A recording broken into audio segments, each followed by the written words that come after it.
Hi, everybody. It's Brandon Doherty, our weather guy, bringing you an update on the next couple of days. We're going to have some disturbing weather occur, and it's mostly going to be because of this low that's forming off the coast and is part of the mess that Ian has left behind. What happened was Ian's center was circulating over here yesterday, and then it made movement across the coast last night and was offshore by later this morning.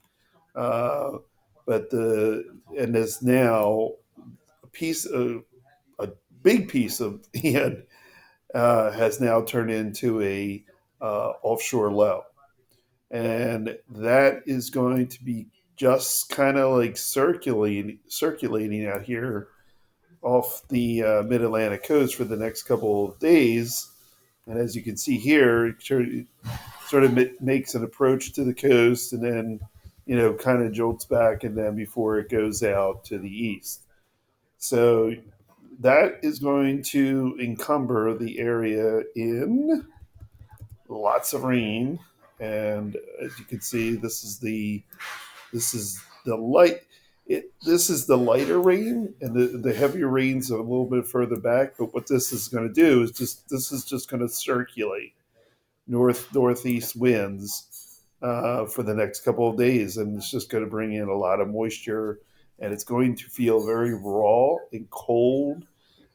There's also going to be some windy conditions, especially down the beaches. I would say, um, the coastal areas from uh, Slaughter Beach down to Ocean City are going to receive the brunt of this. Now, it's not a pounding nor'easter. I mean, in terms of like, eroding tons of sand and such, but and it's going to have some impact regarding the beaches.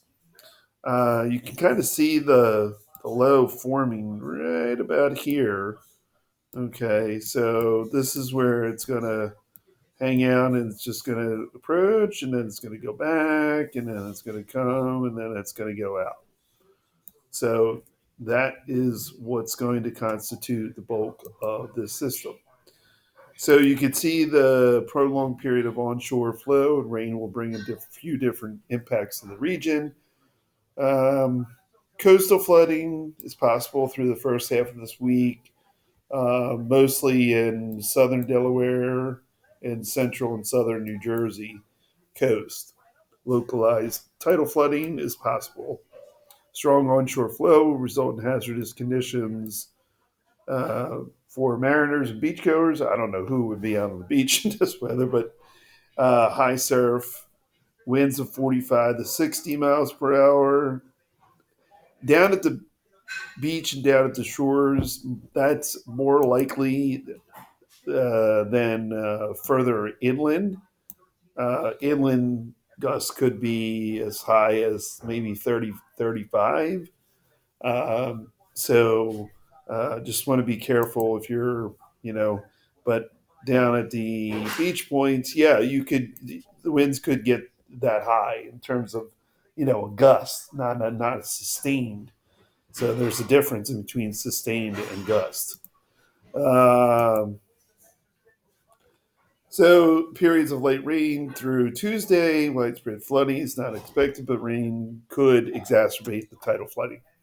So we're lucky we don't have a true extratropical or coast tropical system coming up the coast, or we would be not in good position.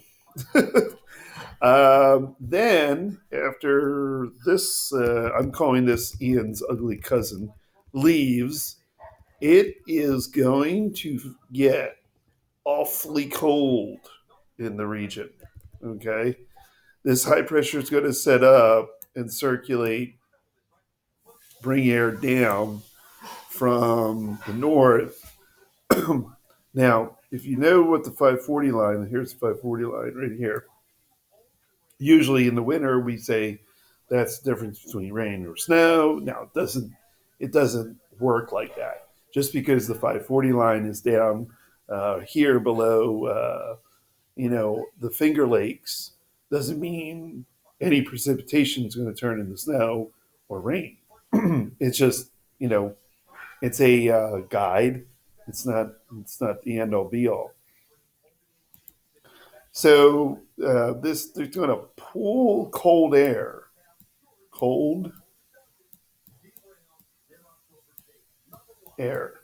So highs Thursday, Friday, Saturday will be in the low 50s, and um, wait, I said highs in the low 50s, and lows Friday, Saturday night.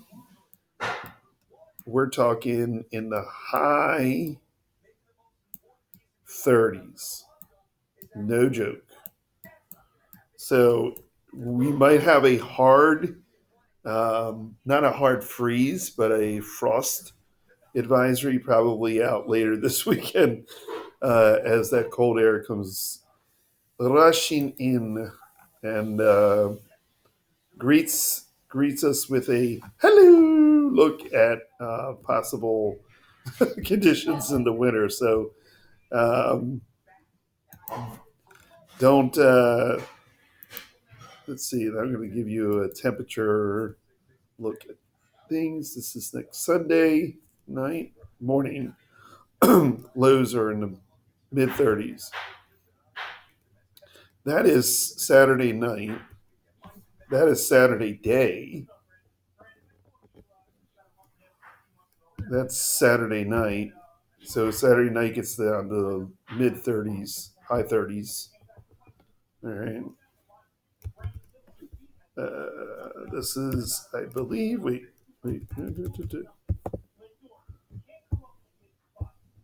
Saturday. Saturday looks, the weather after this mess leaves us looks pretty good. This is Friday afternoon. This is Friday night. This is early Saturday morning. So temperatures are just getting a little bit colder each evening this weekend. And it's going to stay with us in terms of cooler air for the next coming week. Highs will be in the mid 50s to low 60s. And then you have to deal with, nighttime temps coming down near the 14th. Uh, very cool at night. So start to pump the heater, make sure it's working well, and relax and enjoy. So I just wanted to update you on the current situation and the little nor'easter we're going to have for the next couple of days. You can see it's already brewing out here in the Atlantic, and we're just going to have a lot of rain, and more rain, I should say, and some gusty winds. Brandon Doherty Del, weather guy, saying adios.